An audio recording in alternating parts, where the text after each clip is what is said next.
Welcome to the Warrior Mindset. This is let's call it a companion podcast to back up a talk I recently gave about the Warrior Mindset. First off, my name is Gene Crawford, and that's what I'm here to talk to you about, thinking and living like a warrior. So here you can find me on the internet. If you want to look me up or complain, go right ahead. This is me and my sensei. We have a interesting relationship.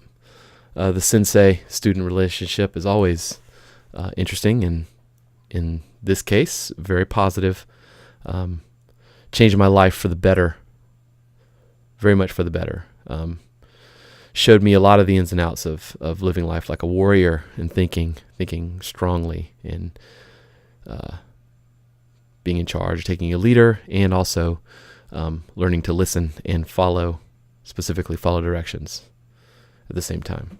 So let's start this out properly, set this up. Depending on when you're listening to this, around January 8th of 2017, I have completed Shodan rank test, black belt, at the karate dojo under my sensei. Tested with two other people, good warrior brother, and also a fourth degree student was testing at the same time. So the thing about this was that thanks to things like Facebook and other social media and stuff, everything was very public, and that's important because everyone knew about it, and I kind of had to see it through. This took about 7 years, six years specifically working on the skills themselves, but a lot longer. Honestly, about 8 to 10 years to get my body from fat slob on the couch to where I could survive this thing. And I say survive specifically because this test itself was 72 hours. Pretty long indeed. It started out early in the morning, about 3 a.m. I headed to the dojo and was out there before sunrise. And you can see here in the picture that Sensei and some other students had blacked out all the windows. So once I was inside for the 72-hour test, I was not to come back outside. But also, I would not know, what time of day it was or how long I'd been in there and all that stuff. Very interesting. So I also had to bring in all my equipment, weapons, etc., karate stuff, and food. And another part of this was that we were told to clean the dojo top to bottom. And I believe the phrase was hospital grade cleaning. So yeah, but the trick here was that we had tasks that we had to perform in certain time frames, and we had to get them done, or our test would be over. And so the task took quite a long time in and of themselves. And the thing was, the cleaning itself was not a task; it was an overall task. So we had to find time to work and clean in between the scheduled tasks, and it was up to us. So we had to learn how to, or think about how to manage our effort in what we were doing, which was really the hard part. We did some really interesting tasks. One of them was to literally build a window from one room to another. That was really interesting at about 10:30, 10 o'clock or so. I honestly don't remember. We were told to build this window before midnight, or we'd go home, and so we got it done. And so that was the first day. And through the tasks and cleaning and everything we had to get done before the next day, we literally did not get done until the wee hours in the morning, like 4 o'clock in the morning. Maybe got 30 minutes of shut-eye before having to wake up the very next day and do karate stuff to actually do the test. So we had to prove that I had the skill of a black belt in front of 25 plus black belt judges, ranging in skill from newly acquired black belts to 11th degree folks that have been doing karate longer than I've been alive, honestly. So I had to convince each and every one of them that I was Shodan, or it'd be over. It had to be unanimous. Interesting parts of the test that stick out to me that I remember were particularly tough things that can only be summarized in the lesson of, it's, being a winner, being a champion is not about winning all the time. It's about being able to get up after you've been knocked down, right? It's about continuing after you've lost. It's what do you do after you get knocked down? Do you get back up, or do you crumble? And that's really the huge takeaway from these 72 hours. And there's a great picture of my sensei kicking me pretty hard. Yes, he's wearing his shoes. My favorite thing about this picture, though, is not necessarily a kick, but it's her face, because she knows she's next. Anyway, like I was saying, these types of things, it's not just about showing off. It's really about proving to the board, proving to yourself that you can keep going, that you will get up after you've been knocked down. Literally. Just some other scary things of times when you just have to kind of shut your mind off and keep moving. Been some rebar with our throats, and walked across glass and did some rather interesting concentration things and endurance tests and just tests of the will. Again, this part lasted all day long, from dusk to dawn, basically. And then, we had to clean up our mess. We had to clean up the mess that everybody made at the test and continue to finish the things that we didn't finish the day before into the wee hours of the night. And there's a lot more to talk about there, but that's just a setup. And then the final day, again, we were waking up about 3:30 or 4. I honestly don't remember exactly when. It was clearly before daylight, and taken out to the woods, the forest, the coldest day of the year, actually, and given a task. It's like a 12 to 15 mile, I don't remember, a hike with weight, like the 30-pound rock and some other things, and given some tasks to do that would take all day in the cold. And that was fun. So made it through that. Yay, right? So we live. It was very much worth it. The lessons and just where my mind is now, it's just absolutely amazing. And so I was asked to give this talk, and I thought that's where I would set things up. So my journey to this place. This was me, I don't know, 10 years ago or so, 8 to 10 years ago. Me and my wife at a conference, and, I was quite the pudge. It's about 310 pounds. This was me back in 2010. This is a good friend of mine. He was someone who at the time I started to meet and got to know, and I used to think he was rather heavy. And then one day I saw this video, and if you can tell, I was actually heavier than he, and it floored me. And I knew I had to change my life, right? I just knew I had to do something different around then. And a story about him as well. He is now an avid CrossFitter and completely changed his life as well. I'm super proud of him. So I started to run, doing things like that, specifically working on losing weight, running.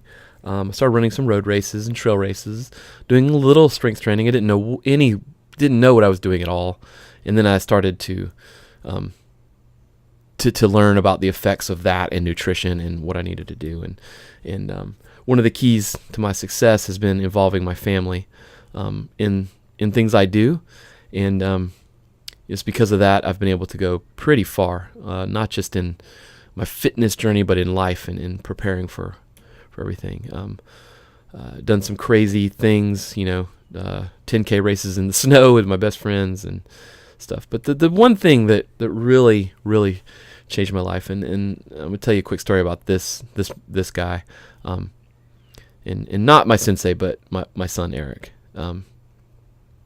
Eric wound up going to the dojo, and I did like a lot of parents do. when it comes to things like martial arts and new things in life, I put them in first, and then, that's what parents do. So they put their kids in first, and then when they see their kids are still okay and alive, then they go and try it. So I did that with Eric. He went in and started doing this and loved it, and so I still wasn't ready. I put my other son in, and he did it, and he was ready, and he had a lot of fun. And then I did it myself, and turns out I loved it. It really clicked with me, and there we all were getting our same levels of rank with the yellow belt there, and started to think I was kind of putting the pieces of the puzzle together, but still have a long way to go. Around that same time, me and some friends, we started doing some other things, learning how to suffer, I guess you could say, doing some tougher things, running the Spartan race. We did several with some good friends of mine, and I kind of I like that. I like the test of just a test of will. Can I conquer this race? Can I make it through? Very much like the rank tests at the dojo. And so I really continued and kind of poured myself into it. I got into it and kept pushing, but still largely trying to figure things out. And I just kind of was on an upward path, the progressive load path of just like doing more and more and more and more. And started with the low end Spartan races and started doing the higher ones like the Beast and stuff, and just really got into it. And it was right about this time that I fell in love with just this lifestyle and these things, and conquering these tests, that I discovered this man, Mark Devine. He's a former Navy SEAL and creator of SEAL Fit, as well as other things, written a lot of books, and I've read every one cover to cover several times, and just really enjoy his teaching and have applied it to my life, and to the point where I used some things in my business life, my Converge conference and stuff, and I was able to get him out to give a keynote and talk, and invited my sensei, and the three of us listened to his talk and really got into it and loved it so much. We framed it. That's how much it changed it. But that's the key, right? I let it into my life, and here's where things really started for me. I committed to the fitness, the training. I committed to the karate, and I committed to my personal goals. I committed to making myself better, and the key there is that I committed, right? And through that, other folks were able to see that commitment and see it in me, and I'm lucky enough to I've heard from some folks that I've inspired them to do some things, and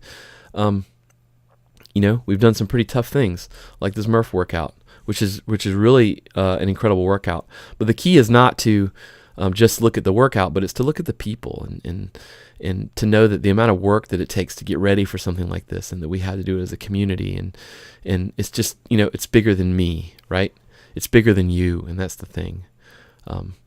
Lots of challenges and lots of growth, and really using Mr. Devine as a mentor and learning from him. So that's a setup. I really want to talk about living life with a warrior mindset. The thing here is that most people think when they hear the term warrior that you are just a badass soldier or a tough fighter or something, an NFL running back or something. But there are lots of warriors in this world that maybe you're not thinking about as a warrior, but you are. So here are some really really great characteristics that make up a warrior, right? And these are all things that I challenge people that they can get out of changing their mindset, right? Staying focused and relaxed and being able to adapt to changing situations, right? A lot of people do not like when things change. Just when you go into something, just knowing that you're going to succeed, right? There's no wondering, well, maybe will I make it or not? No, you'll just know, right? You'll know because you'll believe in yourself. You can tap into the energy that's deep inside you when you need it, right? You can control your fear and turn stress into a win, right? The secret here is to know that you're capable of 20 times this 20x factor that Mark Divine talks about, more than you think you're capable of. You're capable of shifting your mindset to keep goals short and preparing for the unknown. You can find humor in challenging situations and keep a positive attitude at your center, at your core, right? And that can help drive you to be decisive and confident, to be a good leader. And as the Navy SEALs have a saying, ready to lead, ready to follow, right? And it's more than being a leader is not just about standing up and barking orders. It's about listening and leading by example and leading from the front, right? So let's talk about this, the basic skills of a warrior, right? We're going to talk to you a little bit, learning to breathe. We're going to talk about positive internal dialogue. We're going to talk about visualization and goal setting, okay? Let's talk about breathing. If you can take control of your breathing, you can control fear and stress in your life. Okay? You know, oftentimes when you're scared or you're freaking out over something, you hyperventilate, right? Your body survives because you breathe, right? So you can learn to control that. The Navy SEALs use a method called box breathing. It's this 4-4-4-4 method, right? It's 4 seconds in, hold your breath, 4 seconds out, hold your breath.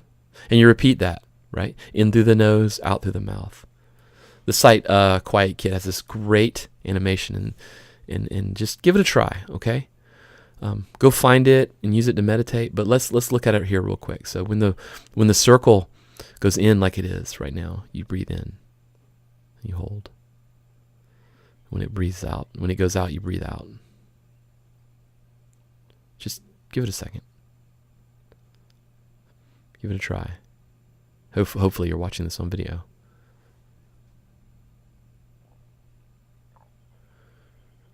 Okay, and I want you to try to be aware of the thoughts that come crashing through your mind. Do your thoughts crash through your mind? Or are you able to control what comes into your mind? Right, think about that. Okay, because along with this breathing technique, and you can literally do this anywhere, along with the breathing technique, okay, you can feed yourself positive internal dialogue. Okay, you need to start paying attention to your thoughts and push out negative thoughts with good ones, right? The moment a bad thought comes in your mind, or negative, or something you don't want to happen, etc., immediately fill your mind with something that you love, or something you enjoy, your favorite food, or your favorite thing, or whatever, right? Push out the negative with the positive, okay? And we'll talk about this, practicing gratitude, and then how to kind of pair that with a mantra, okay? First, look at the guy in the background, right? You know he has to have some serious positive internal dialogue to get through whatever he's putting himself through, right? Look at that. Look at that. Let me tell you another quick story. These guys here in the background with the masks, and here, it's called Operation Enduring Warrior. And I have so much respect for these guys. I was running a Spartan race out at Fort Bragg with some friends. They have one out there. I don't know if they're going to do it anymore, which is kind of a shame. But we were running up to this one obstacle that's quite high. It's probably 20 feet tall, all in all. And you kind of have to jump up and then climb. And we ran past this group of guys, not much unlike this one. And there was a guy who was he clearly was moving really slow and struggling walking, and he looked like he had some stuff kind of hanging off of him that was helping him walk and everything. And he had a group of guys helping him, and we kind of scooted past him and jumped up the obstacle and got to the top. And as I got to the top, I noticed that they were just getting to the bottom of it. At the same time, I was sort of cresting the top of it, and they started to shove this guy up and help him. And I was just kind of watching. I noticed he was reaching up, and he didn't have any hands. He had hooks, and he kind of was hooking himself over the top. And I was like, wow. And I kind of scrambled down, and I decided to, tap my buddy and say, hey, let's watch this and just see what's going on. And I watched, and I saw them come over the top, and I saw again that he didn't have hands, and he kind of swung over, and I saw that he didn't have legs either. He had no hands and no legs. And as I was watching and kept waiting, I realized that he was also blind. This man had no legs, no arms, and was blind. And was conquering this obstacle. And I realized in that moment that what my perception of difficult was not real in terms of what this man's identification of difficult was. And that I could learn to shift my view of difficult. Right? And I realized if I could learn to control that worldview of difficult that's in my brain, then that would probably push me pretty far. And you bet your ass that for the rest of that race that I did not stop, that I ran, and that any pain I felt, I was just happy to feel. And it was an incredible feeling.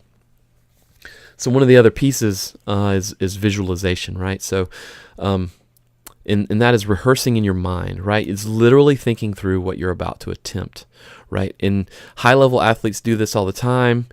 They'll visualize what they're about to do. A wide receiver will literally visualize the route he's going to run before he runs it and practice it in his mind. Because, in life, you may only have one shot to accomplish something, but in your mind, you have unlimited attempts. Okay? The Navy SEALs do what they call dirt diving. They dirt dive the mission. They will all get together and, go over a mission over and over and over and over until they get it right on paper, and then they'll practice it over and over and over, right? But visualization is not just simply thinking through something to whatever end. It's thinking through successful accomplishments and outcomes, right?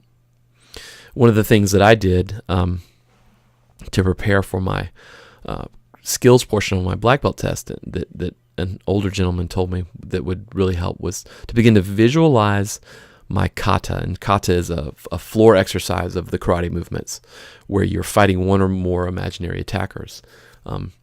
It begins to look like a dance, but it's a dance of death. So anyway, I began to visualize the very basic, very first one that I learned. And when I first started, I could barely get through it. And then I worked my way up to all the kata, and we have to know quite a bit, 12 plus different kata when you include the empty hand and the weapons and stuff. So I would visualize, and as I practiced, I could make my way through every single one without being interrupted in my mind with another thought.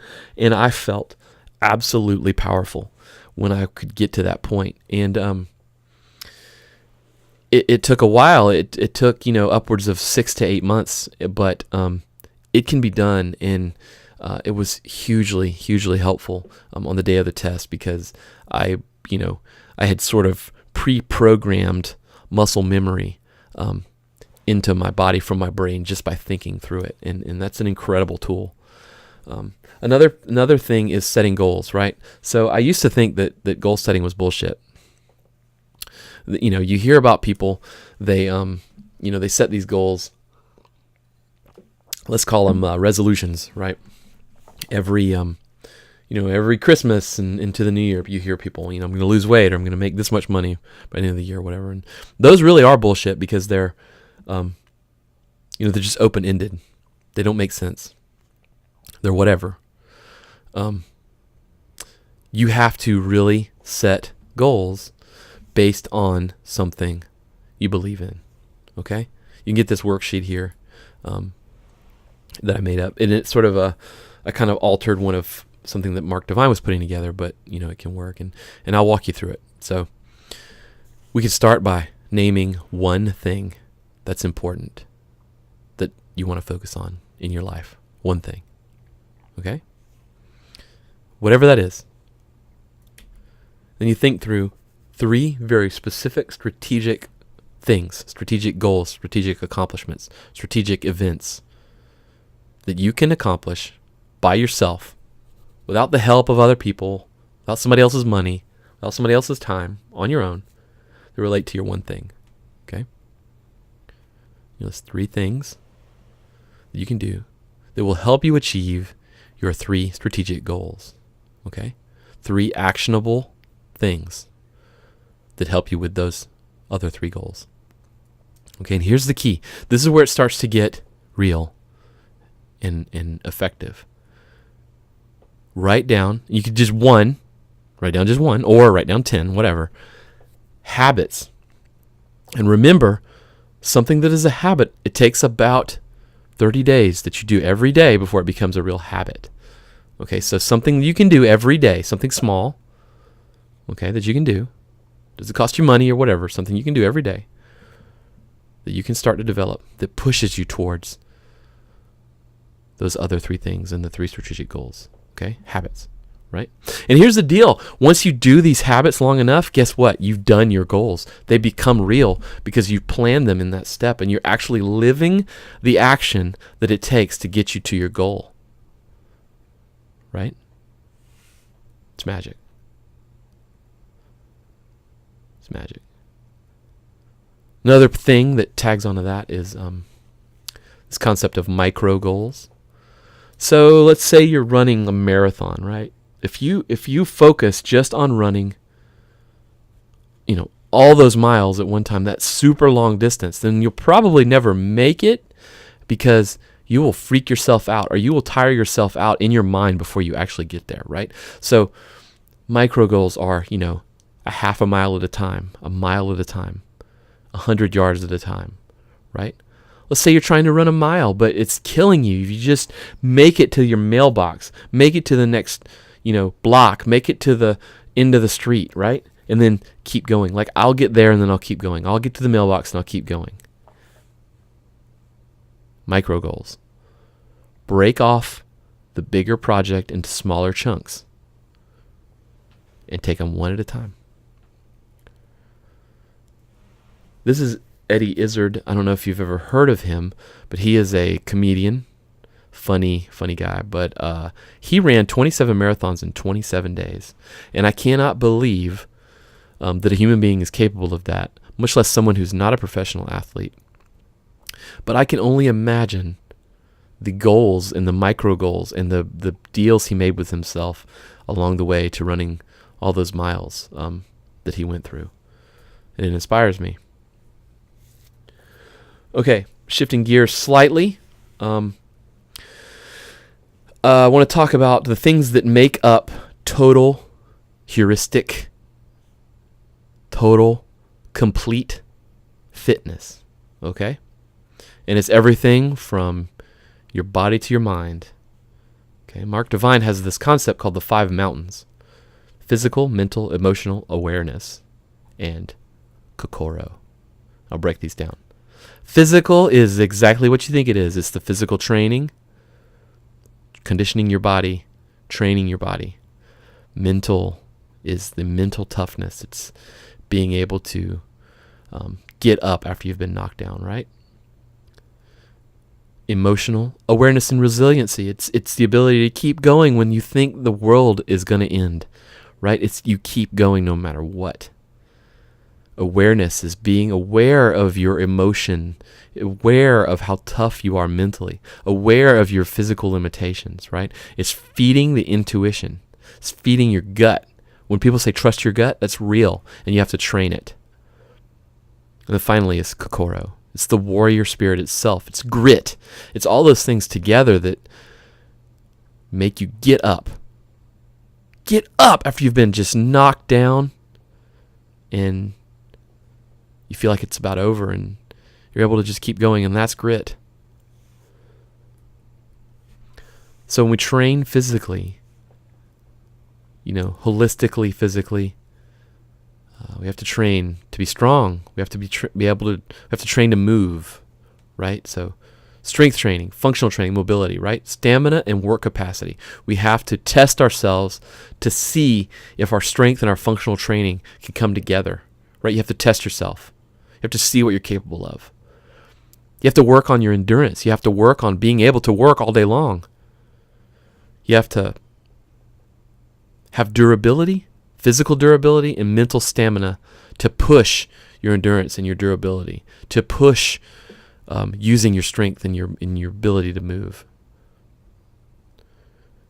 Okay, if you can put all that together, physically, you can call yourself a warrior. It takes a lot of work. It can be done.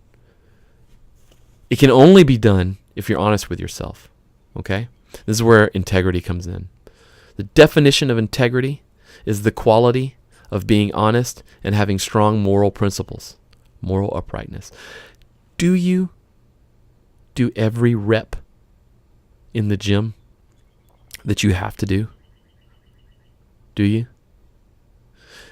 When coach looks at you, do you work hard, but when he doesn't, you kind of slack off? So when sensei's in the room, do you perform? But if he steps out of the room, do you kind of mess around and not focus? Okay, you've got to be honest with yourself. You're only cheating yourself. I know you've heard that before, but that's really integrity. It's who you are. The way you do even small things is how you do everything. Okay? So, mental toughness, right? We begin to be mentally tough when we have a goal in mind. So we went over those goals, went over setting goals, but have your set point, have where you're going to go, have the thing that you're going to achieve in your sights, and then know why you're doing it, right? Know your set point and know why you're trying to get there, and build everything from there. Develop that front sight focus, right? As Mark Divine says, work on visualizing how you're going to get there. Visualize yourself getting there, going through the motions. Think about it, dream it, live it, right? Bulletproof that mission by planning it and going over the plan. Visualizing. But the most important thing is to have your why. Right? Why are you doing what you're doing? I have my why. My family. My why is to be there for my family, mind, body, and spirit when I'm older so I can enjoy them. And so I'll be there for them, to support them. And to also do tough things in my life to prove to them, to teach them that I will not quit, that I will always do what I say. And because of that, I'm able to lead and, show my kids what it's like to accomplish the things you want to accomplish and do the things you want to do by having integrity, by doing the work, by working on yourself. Emotional awareness, emotional control, right? Learning to control your fear. Work on your breath. It helps when you're scared. That's why we do things. That's why we do tests. That's why we work on things, right? We screw up then, and that's how we build confidence, and that's how we learn from those small failures, right? Running a Spartan race or honestly testing for a belt or, whatever those things are, playing a basketball game, playing, tennis, whatever. Those aren't real. Okay, those aren't real. Those are tests. They're there to screw up. They're there to learn. They're there to teach you, right? Screw up there before it's real life. When it's real life, you don't want to screw up.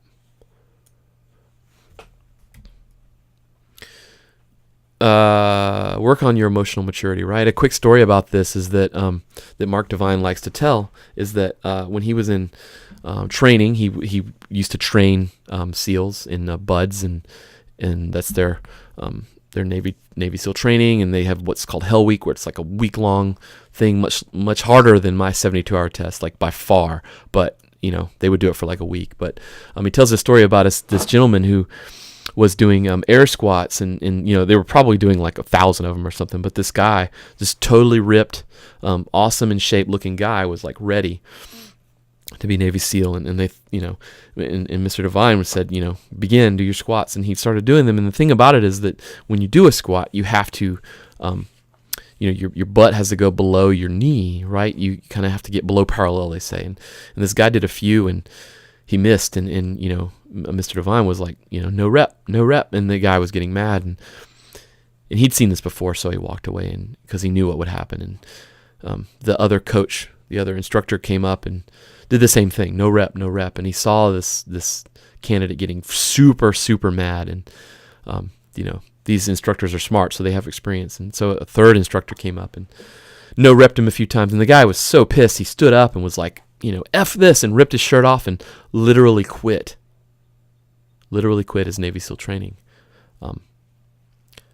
Because, to him, the honor of doing those reps was more important than learning that he wasn't doing it properly, and listening and following directions and doing it the right way. The other stuff was more important, to the point where he couldn't stand it and he quit. That's not emotional maturity at all, and you have to work on that. Being aware of yourself, right? Working on that intuition, your gut, that gut feeling, you get there by actively thinking. Practice your breath control. Practice your visualization. Think about your day. Think about how you would have done things differently, and do it differently the next day. Don't let your day happen to you. Control that, and control your approach to your day. How many people have just let things get out of control? Things start to get crappy, and it's just, why me, and you just keep going. Practice gratitude, putting positive thoughts in your mind. In karate, we have, in the type of karate I study, we have the 20 guiding principles of Gichin Funakoshi. And number 4 is one of my favorite, which is first know yourself, then know others. And it's so true. You cannot help others. You cannot know how other people are until you know yourself, until you are aware of your own stuff. Right? Great story. If you're an athlete or done any kind of other real life warrior training of any kind, you've probably heard the story of the 2 wolves, and it relates to a Cherokee, old Cherokee grandfather who is sitting with his grandson after his grandson's had a fight or something, and he's talking to him and teaching him, giving him a teaching moment, and he says, grandson, we all have these battles, we all fight, and I fight every day, and inside of me there are 2 wolves that are always fighting. One is fear. One wolf is fear. It's full of fear and hate and anger and confusion. And the other wolf is courage. The wolf is fed by love and compassion and positivity and success. And the grandson says, well, grandfather, which wolf wins? And grandfather says, the one you feed. And that helps me, just thinking about what wolf are you feeding, it really helps check me a lot of times. When I feel like things are getting out of control, my personal control, right? I'll just think, which wolf am I feeding? Fear or courage? And, it kind of changes my outlook. So that kind of sums up all those approaches and those things to help you walk the life, the Kokoro spirit, the warrior spirit.